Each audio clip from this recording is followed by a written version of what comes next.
Olá, tudo bem? Prezados alunos, sejam bem-vindos à nossa aula da segunda unidade da disciplina Direito e Legislação Comercial do curso técnico em Finanças do IFMA, Campus São João dos Passos. A nossa aula de hoje tem como tema o empresário, e os contratos comerciais e os contratos de consumo. Vamos fazer essa ligação entre a atuação empresarial e a proteção jurídica do consumidor. Vamos fazendo de forma sintetizada uma abordagem dos principais contratos comerciais. Ora, todos nós vivemos em sociedade, temos regras de convivência, normas que regulam o nosso comportamento social. Dentre essas regras, encontra-se o ordenamento jurídico, o direito. Ele se caracteriza por ser imposto, determinado pelo Estado. E no caso do descumprimento dessas regras jurídicas, haverá uma sanção, uma punição, que pode ser civil, como uma multa, ou penal. Mas é preciso ter compreensão de que o direito não é constituído somente por normas escritas ou por leis. Não, nada disso, é o que nós chamamos de princípios. Os princípios jurídicos nada mais são do que um conjunto de definições ou preceitos utilizados para nortear as relações sociais que não precisam necessariamente estarem registrados, escritos. Um princípio na verdade, uma verdade universal. Aquilo que o homem acredita como um dos seus valores mais inegociáveis. E os princípios são a base de todo o sistema normativo jurídico. Ora, nós vivemos num Estado democrático de direito, em que não é a vontade do governante que prevalece, mas é o direito que determina como as relações sociais devem ocorrer. É o direito que define como o Estado deve agir em prol da sociedade e do cidadão. Não deve prevalecer sequer o que for em prol do Estado. O que deve prevalecer é o interesse do cidadão. O Estado nasceu em prol do cidadão. E isso, grosso modo, seria o Estado de Direito. E lembrando que os princípios são a base do direito. Então, é preciso mencionar que existem diversos princípios que estão expressos na Constituição Federal e que regem o nosso país. E um desses princípios que nós vamos ver é o relativo à defesa do consumidor. A Constituição Federal, ela determina a defesa do consumidor como um dos princípios da ordem econômica nacional. Sim, nós vivemos numa sociedade capitalista, da livre iniciativa, porém, deve haver o primado, a primazia da justiça social. É com base nesse princípio constitucional que o Congresso Nacional aprovou a Lei 8.078, em 1990, mais conhecida como Código de Defesa do Consumidor. Essa lei trata dos direitos do consumidor, trata das infrações penais cometidas por empresários, em decorrência da relação de consumo. Ele trata do sistema de defesa do consumidor na justiça e fala também sobre a constituição do Sistema Nacional de Defesa do Consumidor. É a lei, são os princípios jurídicos e as reiteradas decisões judiciais que definiram como se constitui uma relação de consumo. Essa relação é constituída por três elementos: os sujeitos, os objetos e a finalidade. Os sujeitos são o fornecedor e o consumidor. O objeto é a oferta de produtos ou serviços pelo empresário e a finalidade, que é o propósito de quem adquirir o produto, ou seja, de adquirir como consumidor final. Então, se você compra um produto para revender, não há caracterização de relação de consumo. Não incide a lei, o Código de Defesa do Consumidor. Não vai ter as características próprias dessa relação. Para ser tratada como relação de consumo, você precisa comprar um produto ou obter um serviço em proveito próprio e não para revender. Então, o consumidor é todo aquele que adquire produto ou serviço como destinatário final para consumo ou uso próprio. Fornecedor é aquele que desenvolve atividade de produção, montagem, criação, construção, transformação, importação, exportação, distribuição ou comercialização de produtos ou prestação de serviços. Produto é todo bem móvel ou imóvel, material ou imaterial. E serviço é qualquer atividade fornecida no mercado de consumo, mediante remuneração, inclusive a natureza bancária, financeira, de crédito sectário, né? Nesse caso, o que não está incidido, não incide o Código de Defesa do Consumidor são as relações trabalhistas. O Código de Defesa do Consumidor, em seu artigo 6º, ele lista os direitos do consumidor, né? Então, nós temos a proteção da vida, da saúde e da segurança contra risco de produtos e perigos e serviços nocivos ou perigosos. O outro direito é a educação e divulgação sobre o consumo adequado dos produtos e serviços, né? E deve ser assegurada a liberdade de escolha, né? E a igualdade das contratações. Informação adequada e clara sobre os diferentes produtos e serviços, com a especificação correta de quantidade, qualidade, característica, composição, preço e risco. É direito do consumidor ter essa informação clara e adequada. Além disso, a proteção contra a publicidade abusiva, né, e enganosa. Métodos comerciais, né, desleais, coercitivos, né, bem como qualquer prática abusiva, né, ou imposta no fornecimento de produtos ou serviços. Então, você tem proteção a isso. Inclusive, uma publicidade enganosa, né, ela pode se incluir no contrato, né? Você tem um contrato de consumo, porém, se na publicidade você oferta algo mais, isto aí é considerado como cláusula que está inserida no contrato de consumo. Nós temos outros direitos também, né, previstos na lei, modificação e revisão de cláusulas contratuais. Então, o contrato, né, entre o fornecedor e o consumidor, ele pode ser alterado ou revisto se dele houver condições injustas ou desproporcionais, né, que sejam desfavoráveis ao consumidor. Outro direito é a prevenção e a reparação dos danos individuais ou coletivos dos consumidores. Então, caso o consumidor sofra danos em razão do descumprimento das regras de consumo, ele deve receber uma indenização, né, que pode ser fixada no caso concreto, lá perante o judiciário, ele ingressa com uma ação e pode ser pleiteada e o juiz determinar. E a facilitação dos direitos dos consumidores, né?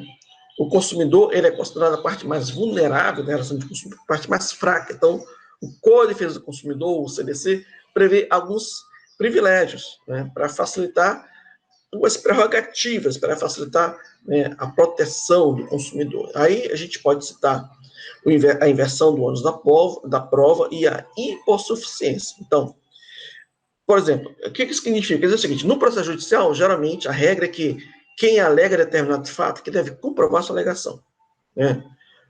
Eu sofri um dano, né? Quem causou esse dano foi fulano de tal. Eu tenho que provar que foi ele que fez. Mas se a relação de consumo, né? Quem trazer as provas para se contrapor às alegações do consumidor é a empresa. Eu fui lesado, né, porque no contrato diz uma coisa e na propaganda a vantagem que eles apresentam são outra. Eu não preciso nem levar esta prova, né? Na verdade, é a empresa que deve comprovar que o contrato está de acordo com o que estava sendo divulgado na publicidade, né? Isso é uma inversão do uso da prova e a carência da hipossuficiência, né, do consumidor. Mas não se pode falar em direito do consumidor sem falar em contrato, né?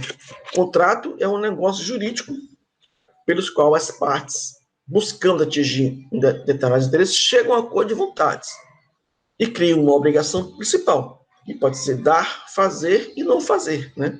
E obrigações necessárias pelo descumprimento e tal. O contrato É preciso saber que o seguinte, o contrato ele não precisa estar formalizado, escrito, né? Basta que as partes tenham conhecimento de suas obrigações. Então, a forma de contrato ela é livre, né? Inclusive oral, né? Salvo exceções que devem estar previstas em lei, como é o caso do contrato de compra e venda de imóveis, né? E a gente precisa ter também clareza que nos contratos mercantis também há princípios, aqueles princípios jurídicos, né? A autonomia da vontade, né, das duas partes, força obrigatória dos contratos ou pacta sunt servanda, mas nós temos também aqui a relatividade dos efeitos do contrato, porque o contrato ele precisa ter uma função social, assim como a propriedade tem a função social, assim como a empresa tem a função social, o contrato também tem que ser visto e analisado sob o prisma da função social, né? E da boa-fé, a boa-fé das partes. O contrato de compra e venda mercantil, por exemplo, é um negócio jurídico bilateral entre as partes, né? Entre vendedor, né, e comprador, que o vendedor transfere a propriedade de uma coisa móvel ou imóvel ao comprador pelo pagamento de um preço, né? É o contrato previsto no nosso Código Civil. Esses são três elementos, né? O bem, o preço e o consentimento, né? Você aprofunda isso na apostila. O outro contrato é a locação comercial. É um contrato consensual, acordo de vontades, pelo qual o proprietário, que é o locador, mediante o recebimento de um valor periódico, o aluguel pelo locatário, se obriga a ceder um bem para uso, né, pelo locatário por um determinado tempo, né? O bem deve ser utilizado em atividade empresarial para ser configurado um contrato mercantil. E esse contrato é sujeito também a uma ação renovatória de locação. Você pode dar uma lida lá na nossa apostila. Temos ainda para destacar o mandato mercantil, contrato pelo qual o mandatário pratica atos comerciais, aquele que é contratado, por ordem expressa e em nome por conta do mandante, né? Aquele que contratou, mediante uma remuneração, para que ele possa realizar uma atividade, um objeto de mandato. Na verdade, é uma procuração mercantil. Vamos destacar ainda a representação comercial, que é um contrato pelo qual um representante obtém pedidos de compra e venda de mercadorias fabricadas ou comercializadas por outras pessoas, os representados, no âmbito de uma região. A representação, portanto, a representação comercial, ela tem por finalidade a intermediação de negócios, né? Mas sempre aliada à possibilidade de poder o agente concluir o negócio. Ele é regulado pela Lei 4886 de 65. Então, o representante não é vendedor, ele não tem vínculo trabalhista, é um contrato mercantil. Quando se fala já no outro contrato, em concessão mercantil, a gente vai sempre lembrar das concessionárias de veículo, né?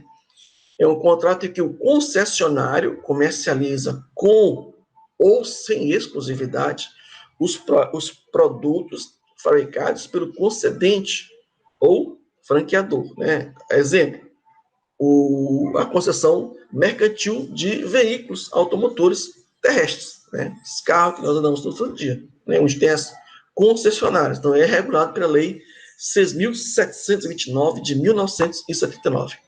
Outro contrato a destacar é o contrato de leasing, né? É um contrato de locação associado a uma consignação de promessa de compra e de financiamento. A gente conhece esse exemplo muito claro nos contratos de leasing de veículos também. É regulado pela Lei 6.099/74. Ao final desse contrato de leasing, você pode, que está pagando, você pode devolver o bem, você pode renovar o contrato ou efetuar a compra do bem pelo preço, que a gente chama de preço residual, fixado no contrato. Nós temos ainda o contrato de franchise.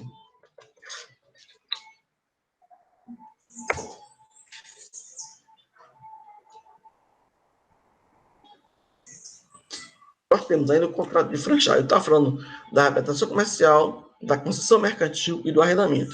E nós temos também o contrato de franchise, em que o franqueador cede ao franqueado, né, são as franquias, o direito de uso de marca de patente, né, da tecnologia empregada, da distribuição, com exclusividade total ou parcial de produtos ou serviços e a organização empresarial. Né? A gente tem vários, a gente consegue conhecer no dia a dia os nossos contratos de franchise, né, a franquia. É regulado pela lei 8955/94. E temos o contrato de factoring, né, onde o fatorizador, né, portuguesando, ele adquire direitos, tipo de crédito do fatorizado, decorrente do faturamento, compra e venda de mercadorias ou prestação de serviços do fatorizado, por meio da cessão de créditos, né? Então, eu vou lá, né, com o contrato de factoring, recebo o título, que pode ser um cheque, se usar muito cheque, né? E isso eu te pago, certo? E tem um desconto aí, e ele fica, na verdade, feita a cessão dos créditos, que estão nos títulos de crédito, e o fatorizador é que vai receber. Então, o fatorizado, aquele que cede o título, responde pela dívida, certo? Pela existência da dívida, né? Então, se ele emitir um título falso, não, ele responde pela existência da dívida. Agora, quem responde pela garantia da obrigação, certo? É aquele terceiro. E nós temos, por fim, os contratos bancários, né? O depósito, contrato de mútuo, alienação fiduciária, desconto bancário e abertura de crédito. É isso? Bom, você vai ver, na verdade, você vai assistir você vai olhar os nossos slides, né? Assistir a apostila, ver a apostila, estudar a apostila, né? Nossa aula chegou ao fim, mas não fique só com esse conteúdo, né? Veja as apostilas para ler e estudar, e veja os textos e leia os textos complementares. Contribua também com o fórum de discussão. Tem muita coisa para ler, você não vai se arrepender. É conhecimento. Siga em frente, prossiga nos estudos e alcance a sua meta de se tornar um técnico em finanças. A oportunidade é para poucos. Eu sou o professor Cláudio Moraes. Um grande abraço e até a próxima unidade.